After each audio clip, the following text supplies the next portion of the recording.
Hey everyone, Spawnbroker here, and welcome to a new series that I'm going to be doing. I'm going to be playing Rimworld Alpha 8.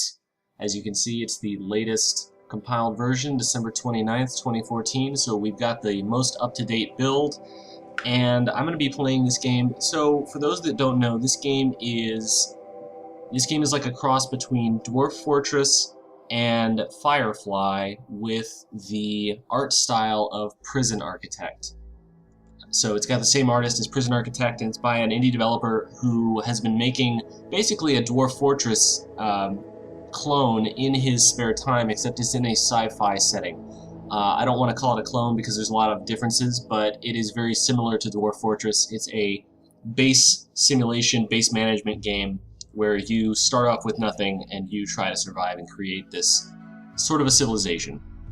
So let's get started. Let's create our world. Let's go ahead and randomize the seed a bunch of times. Okay, so X7ZE for those of you who want to play. We'll keep the size the same as it is right now. We'll go ahead and press generate. So this is the world that we're in. It's Alrai 11, and we're going to poke around. I can zoom in. I can use WASD to move around the map and check out what's going on. So we've got a lot of tundra, a lot of icy areas. There's actually looks like a tundra desert up here. That's interesting. So that would be actually really difficult to do if like you start up in like January temperatures is -7 degrees Fahrenheit and July temperatures is 71. That would actually be I think it would be pretty hard to do. But what we're gonna do is, since I'm fairly new with this game, I'm not an expert by any means. I'm going to start out in a mountainous region because I want to play this sort of similar to Dwarf Fortress, and I want to build into the mountains. So we've got average temperature is going to be 27 degrees. It's going to get up to about 80 in July. Let's go a bit more north. I like the 70s. Let's go something like this. Yeah, average temperature in January is 13. Average temperature in July is going to be 70. Temperate forest biome. Oh, this is flat. No, I don't want flat. Let's see if there's a mountain over here. Here's a mountain. A little bit warmer. 14 degrees January, 72 in July. That's fine. With mountains, lots of rainfall, and okay, looks good. And growing period is April to September. So that is actually important. The growing period is not going to. Your crops won't grow outside of this period. That's kind of a new addition in Alpha 8. Okay, so that's good. We're gonna go ahead and save and finish there, and we'll start a new colony. So there's 3 different types of storytellers. So one of the things in this game that is interesting is there's kind of a focus on telling a story. You know, where every time you build a base and you get there's a story that comes out of it, and your dwarves or your people die in a different way, and there's all these stories that come out of it. So the developer Tynan wants to use a storyteller similar to the Left 4 Dead AI, and so he's created these different storytellers that you can use. Cassandra Classic creates story events on a increasing curve of challenge, and then there's Phoebe Base Builder, which is like Cassandra, but she gives you more time between disasters to relax. And then there's also Randy Random, which he just doesn't follow any rules, and he just does whatever he wants. So we're going to do Cassandra Classic on Rough, because I hear Rough is the best way to get a handle on how the game actually works. I tried it on Casual, and it was actually way too easy. So I think Rough is a good spot for us. So we'll say Next, and that's actually my old save. We'll go ahead and delete that. And we'll select Alrai 11. Okay, and for whatever reason, it looks like the landing site didn't go through there. So we'll go ahead and do that. Find our mountainous region. Here we go. So that was it. We'll go to Advanced. Starting month, we'll just do Auto. We'll do a medium size. These are pretty huge. I mean, the map is huge enough as it is. We don't need to worry about how big it is. So that's good. We'll go ahead and select the site. And here's where we create our characters.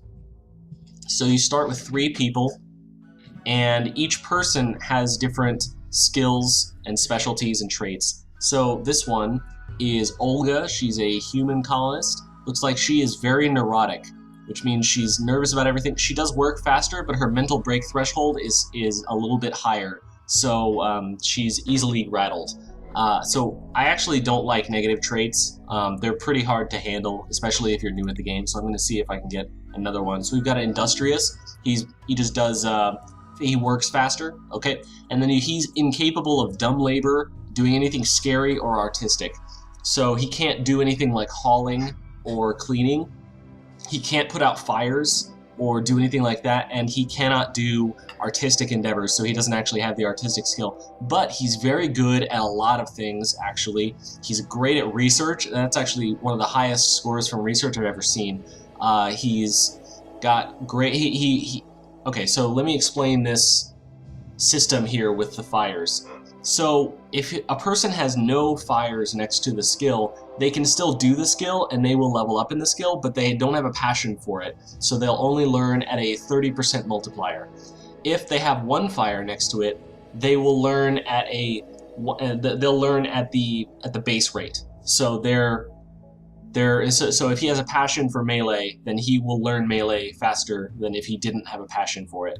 And then if he has a double fire, that means he's got a burning passion for it, which means he learns it even faster than the other ways. So this is actually a great character. I'm pretty happy with this. So he'll be my researcher. He'll probably be my constructor or grower until I get an actual grower in there. Let's look at the next person. So he's cool-skinned and he's a prostophobe. Cool-skinned means he handles warm temperatures better, and prostophobe means he doesn't like bionics. He doesn't want any bionic body parts. So those aren't completely negative. That's fine. Let's look at his skills. He's a grower, so I do need one of those. And the three major skills you want to focus on at the beginning are growing, construction, and mining. So we have a research guy, which is fine. We can go ahead and go with that. This guy's our grower. That's fine. We can go with this. And then this person, she's a psychopath, which means she has no empathy. And suffering of others doesn't bother her at all. That's actually a positive trait in this game, as you'll find out. Is being psychopathic means that she doesn't worry about other people getting hurt or anything like that. And she's very good at construction. She's incapable of intellectual or crafting. That's fine. She's construction and mining. That's amazing. She's really, really good at a lot of things. Not very good at shooting, though. So we're going to go ahead and go with this. I kind of like this setup. We'll go ahead and press start. So we've got Aaron, and Benico. And they have nicknames as well that you can change. So we'll go ahead and do that. Start generating map. So it's going to think for a bit, generating our actual surroundings, and then we'll step into the game. The three of you awake in your crypto-sleep sarcophagi to the sound of sirens and ripping metal. You barely get to the escape pods before the ship is torn apart. Sometime later, you land on this unknown Rimworld. As pieces of the shredded starship fall around you, you start making plans to survive. Okay, so as you can see, here are my three starting people. I'm going to go ahead and press the spacebar. And pressing spacebar pauses time. As you'll see down here, there's sort of a time control. You can have them wander around normally with the play button, or you can press spacebar or this button to pause, and you can go into even faster speeds. So there's a few things we have to do before we start time. We have to do kind of a lot of setup. So let's zoom out and see what's going on in our world. Okay, there's a lot of mountainous rock over here. That's actually really good. I'm probably going to end up building my base right into this mountain. So this is a steam vent, steam geyser. We need to worry about this a little bit. Not worry, but it's good to have these for later. There's a research that you can unlock that will make it so that you can use these to heat and electrify your home and supply power. Okay, looks like there's some elk, deer. There's a herd of deer over here. Okay. And here's some sarcophagi, some caskets. You can open these up and good or bad things can happen. There could be survivors and they could try to fight you, or you can capture them, or you can get new people to your colony. Here's another geyser. Here's a lake. Here's a small lake. And here's some muffalo. Muffalo are like buffalo. They're very cute. Okay. So, my initial plan is I am looking to sort of build into the mountain here. I kind of like this spot. This is good. There's a lot of open area around it. There's a lot of limestone up here, it looks like. Let's take a look at the limestone. No, this is marble. Marble Sandstone. Lots of sandstone. Slate. More sandstone. More slate. Okay, so lots of different materials around here. I don't see any steel. Do not see steel. This is going to be a problem, and this is part of why I want to dig into the mountain, is because steel is a very, very important resource in this game. This is it. Here's some compacted steel right here. So we'll need to keep that in mind for later. We're going to want to mine that because it's very, very important. It's steel is what you use for a lot of your upgrades and a lot of your initial techs in here. Okay, so you'll notice that we have a lot of supplies around here. We've got some silver, which is also doubles as the money in this game. We've got steel. We have a little bit of steel. If you double click, you'll see it'll highlight everything. So not a whole lot of steel. We have a lot of silver. We have some med packs. So as you'll notice, there's a lot of red X's under these. That means that this item is forbidden. Your settlers can't touch it. They can do nothing with it. So if you want them to do things with it and move it around and generally interact with it and use it for structures, you need to press the F button to unbid it or unforbid it, and then that X will disappear. So what I'm going to do is, the first thing I'm going to do is unforbid everything in my starting area. Let's go ahead and zoom in a bit more. Unforbid the wood, unforbid the survival meals, unforbid the medicine, and we've got these weapons. Oh, we also have some more steel down here. We have some silver. Okay, looks good. There's also some stuff down here. Lots of steel sitting around. Good. Okay. So everything is unforbidden. Now we need to worry about the weapons. So let's take a look at our characters. So there's different character tabs. There's their health. It'll tell you what's wrong with them. If she has a bad back. Oh man, what a start. Okay, so if you look at the character, who's good at shooting? We've got, she has a 1 in shooting. All right, I'm gonna press the period button to move to my next person. Let's see, there's shooting is 3, and she has a burning passion for shooting. That's good. And then he has a 3 but no passion, and she has no passion. So burning passion for shooting, you're getting the rifle, the Lee Enfield. Go ahead and take that. And then let's give the person with a 3 shooting the, yeah, she has a 1. This person has a 3. Oh, but she's got the burning passion. And then this person has a 3 but no passion. Oh, you'll get the pistol, and this person will get the knife. So you always start with a rifle, a pistol, and a knife. Just give the knife to the person who either likes melee the most or has the lowest shooting. This happened to work out, and this is our lowest. So we'll go ahead and press spacebar, and they will unpause, and they'll go grab them. Okay, so next, what we want to do is we want to go to the overview tab and look at the priorities. This is kind of the bread and butter of Rimworld. This is how you manage your colony. So as you'll see, so let's explain this screen for a second. As you'll see, there's all the skills that the person can do from left to right. There's firefighting, doctoring, patient warden, blah, blah, blah, blah, blah, right? Some people are forbidden from doing some skills. So Arison, our researcher, cannot do scary things. So she can't do firefighting. She also can't do plant cutting, art, hauling, or cleaning. So, but she can do everything else. We could just go ahead and check all this. Now, what I like to do is I like to play on the manual priorities. But before I switch over to that, I'm going to explain the higher priority versus lower priority. So on the left side these are the higher priority skills. On the right side are the lower priority skills. So if I have firefighting checked on Aaron here, and there's a fire somewhere in our home area, he's going to go fight that fire. Then he's going to check, okay, is there anybody who needs doctoring? Is there anybody who needs medicine? And he's like, okay, and then he'll be like, do I need to be a patient? You know, do I need to go to a medical bed? And then he'll be like, okay, do I need to go and check on any prisoners? So that's kind of the priority system here. And there's no way to be like, in this screen, there's no way to be like, you know what? I like that you're going to be a firefighter at all times, but sometimes I really just want you to, you know, be a patient first before you go firefight. Or I want you to do research at all times, you know, that kind of thing. So what we can do is press this checkbox and set up manual priorities for everybody. So this allows you to put numbers in these boxes from 4 to 1. And if they have a number in the box, they'll check from left to right for all their number 1s. So Aaron, so if in this setup, Aaron will check for hunting first. He'll go and hunt first if there's a hunting order. Then he'll be like, okay, now construction. And then if I put a 2 on mining and a 3 on growing, then after constructing, he'll look for any mining jobs, and after finishing any mining jobs, he'll look for growing jobs. That's how that works. So let's go ahead and take these off and set up our priorities. So, open the character screen, overview. Benico. Benico Pineda, yeah, here we go, Pineda, Luddite. So, she is really, really good at mining and construction. So you're going to be our miner right now, and you're also going to do construction jobs. So that's really important. We might go ahead and put you on mining and construction both at 1. That's pretty good. So also what I like to do is set up everybody who can firefight is going to firefight, because firefighting is very important. And these fires don't usually happen very often. I'm also going to set up so that you're always going to be a patient if you're injured.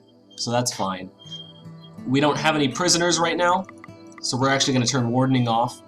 We don't have any hunting jobs, so we're gonna turn off all jobs that we don't have anything off for now.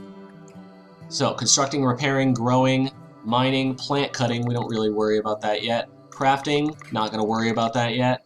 Art, we don't have any art tables. Hauling, cleaning, researching. Okay. So we'll turn all of this off for now, and then so we've got our constructing and mining person. Let's go to the next person. Arison, researcher. So she is very, very good at research. Very, very good. We're going to go ahead and put that at a 1. And then we also want her she's going to be our hunter for now. So if there's any hunting to do, she'll do it. She's also going to help out with the growing. If there's any growing to do, she'll do that. And she's good at crafting. We'll go ahead and do that. And let's go ahead and do research at 2. So, you're also... She has a burning passion for medicine. Benico does. Or Pineda. So, Pineda's going to be our doctor for now. She's also very good at... She can be both a doctor and a warden.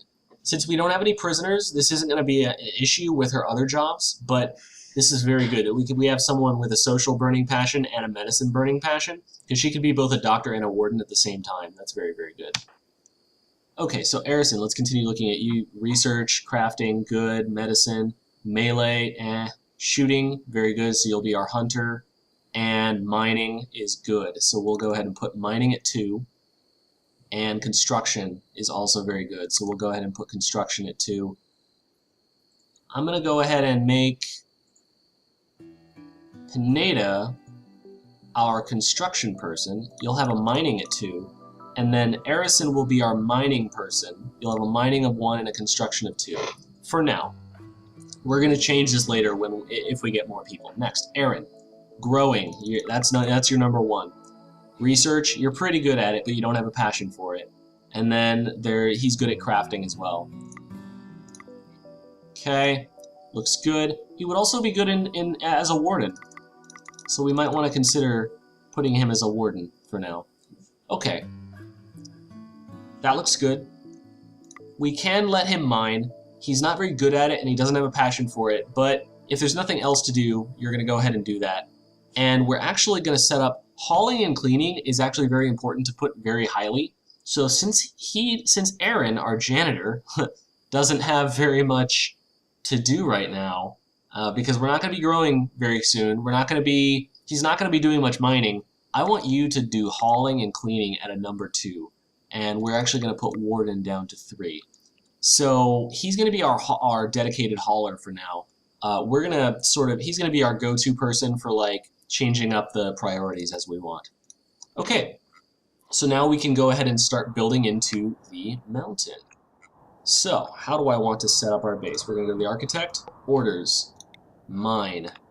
Okay, I want to be close to that steam vent. I kind of like building in like right here.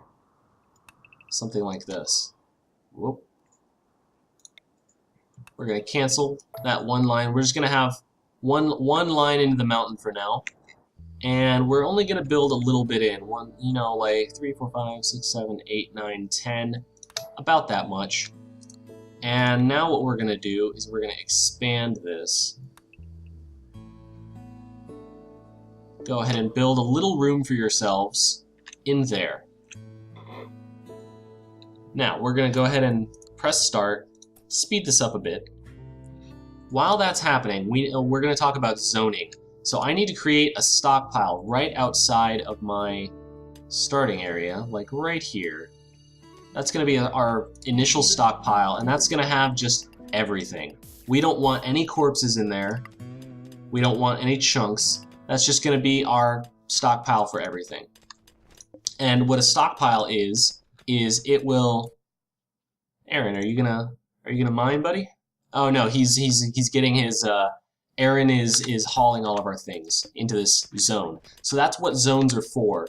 It is a designated area for your colonists to drop things into. So as you can see, we're allowing resources, items, weapons, apparel, and body parts in here. We're not allowing chunks, we're not allowing corpses. We're going to go ahead and allow chunks for now, even though we're not really that worried about them. Actually, we're going to disallow chunks. Chunks are for something else. Okay, so they're almost done mining this out. So what do we want to do? The first thing that our colonists are going to start complaining about is they don't have beds to sleep in. So let's go ahead and make them some beds. Furniture. We're going to do wooden beds, not steel beds. Steel is very important. You can press Q and E to rotate.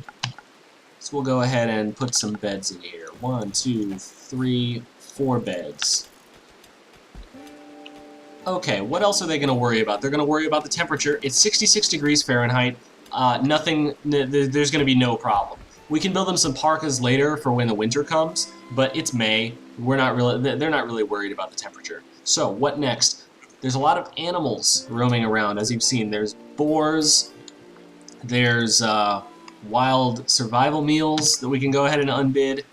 There's tortoises. There's boom rats. So there's all sorts of animals here. So what we want to do is we want to build, once they finish mining this out, we want to build a butcher table and we want to build a cooking table. So production, butcher table. We're going to put the butcher table right here. As you can see, he's building that bed. So now we have 4 beds, and these will be used by the colonists when they get tired. And next yep, they're falling asleep. This person's building our table. Good stuff. Good job, Pineda. Alright, so our butcher table is done. So tables, production tables need to have builds. So you can add a build to the table, and what we're going to do is we're going to butcher creatures, and we're going to do that infinitely. So as long as we have animal corpses to butcher, then it's going to get butchered. That brings up another good point. Do we have a cook? We do not have anybody assigned to cooking. So let's take a look at our characters again. Character. And go to the overview. So nobody is assigned to cooking. Who's good at cooking? You've got 3. Alright, 3 and 3. Nobody has a passion for it. So what we're going to do is our janitor, our sort of go-to guy, he's going to be our cook. So if there's something to cook, he's going to do it. And the cook is the person who does the butchering. So we've got this. Yep, we're butchering creatures forever.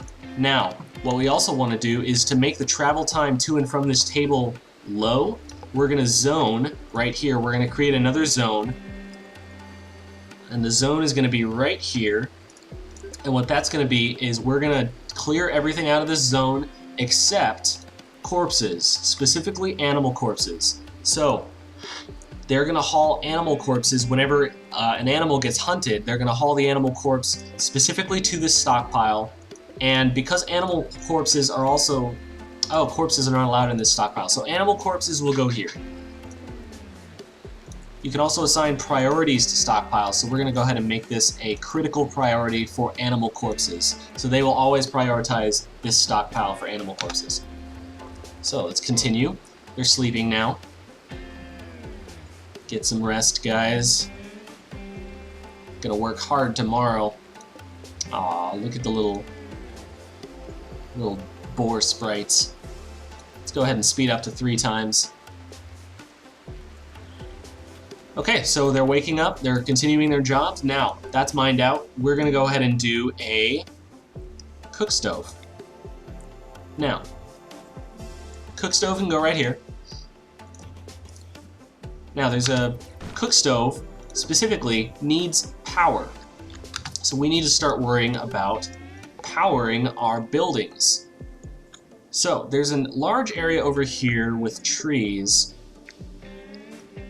I'm going to do some wind turbines. I'm going to do some wind turbines here. Okay, so looks like that's about the time that I have in this video. Next time we're going to next time we're going to talk about wind turbines and building that up. This is a very... Yeah, so that's good. Okay, if you like this video, go ahead and like and subscribe, and I'll see you guys in the next episode.